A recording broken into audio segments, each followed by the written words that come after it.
What's up guys, I'm Shane and this is Spare Change. Here on the channel, we discuss all things audio and video, like new movies and new AV equipment. So if it's your first time here, tap the subscribe button for new weekly videos. And for review, we've got Ford v Ferrari on 4K Blu-ray. I'm not going to be reviewing the movie itself, I'm just going to share with you my thoughts on the video and the audio quality. Now for a few tech specs. The movie was shot in 4.5K. It's got a 4K DI. It's rated PG-13. Runtime is 152 minutes. Aspect ratio is 239:1, so there will be those black letterbox bars. Now this looked pretty much as I remembered it did when I saw it at the theater, meaning it didn't exactly have an ultra-sharp image. They actually used some vintage anamorphic lenses, so the image wouldn't be that clean and sharp. They were going for a vintage feel, and it definitely has that vintage look. Close-ups aren't going to be razor sharp with tons of fine detail or really anywhere else, though it's close. I'm not saying there isn't some nice detail. The image does appear tighter and more stable over the 1080p version, but I don't think it's going to impress fans that like movies as clean and as sharp as, say, Gemini Man.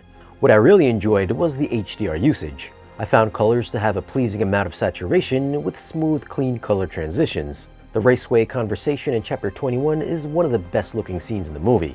There's some great background colors as the night sky shifts from black to a grayish blue straight into the yellowish sunset. There's a great combination of deep black levels and some fantastic spectral highlights from the lights glistening in the background. It's my favorite scene in the movie, and it's a nice father-son moment as well.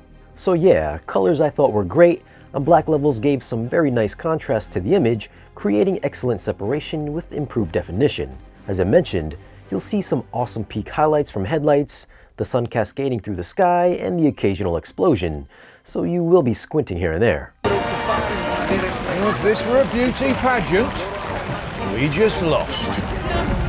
Audio is done in Dolby Atmos, and I kept thinking this was a great mix, but not for what I wanted it to be great for. The obvious standouts should have been the car races, which were decent, but really, I found the use of ambiance to be the most impressive part of this mix. Take for instance the scenes like being in the office. You'll hear the secretary off in the background typing away, or people walking through the room. The scene in the Ford factory in Chapter 3, you'll hear spaciousness that makes you feel like you're inside of a big open space. You'll hear chatter and people working in the background, and some slight reverb in the overheads. The musical score had a nice spacious presence that expanded up top and gave the film a big cinematic feel. As for the car races, I thought they were just alright. There's some decent side-to-side panning when they were in Daytona, with cars passing front to back and side to side, but I felt the height channels weren't really used all that much. I figured there'd be more of that inside the car feel when the camera's coming from Miles' perspective, but I didn't get that sensation. The sound of the engines were probably the best part of the races. There's actually a couple scenes where the cars are going by you and you can just feel the waves of bass going through your room. You won't hear the bass, you'll just feel like your chair might be sliding across the room. If your subs don't go that low, then you might not even know something's happening. So yeah, there's some pretty potent bass response in this. And of course, the center channel always kept dialogue perfectly anchored without any issues hearing people talk. So for audio, I'm gonna go with an 8.4. Like I said, I thought the car stuff was gonna be the best part, but really, I thought everything else was the best part.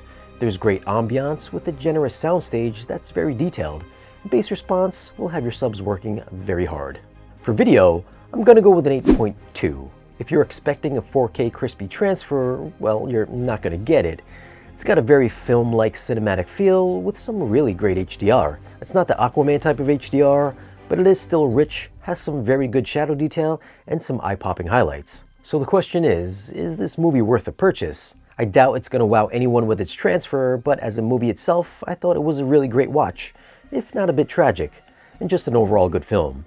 Definitely a purchase for me. Now if you'd like to pick this film up, I'll leave some links for it down below in the video's description. Let us know your thoughts on Ford v Ferrari. Did you think it looked and sounded better than we did? Leave a comment down below. As always, thanks for watching. If you want, you can follow us on social media, and if you want to support the channel and get exclusive updates and discounts and other freebies, then stop by our Patreon page. Don't forget to like, share, and subscribe, and we'll see you guys again in the next one.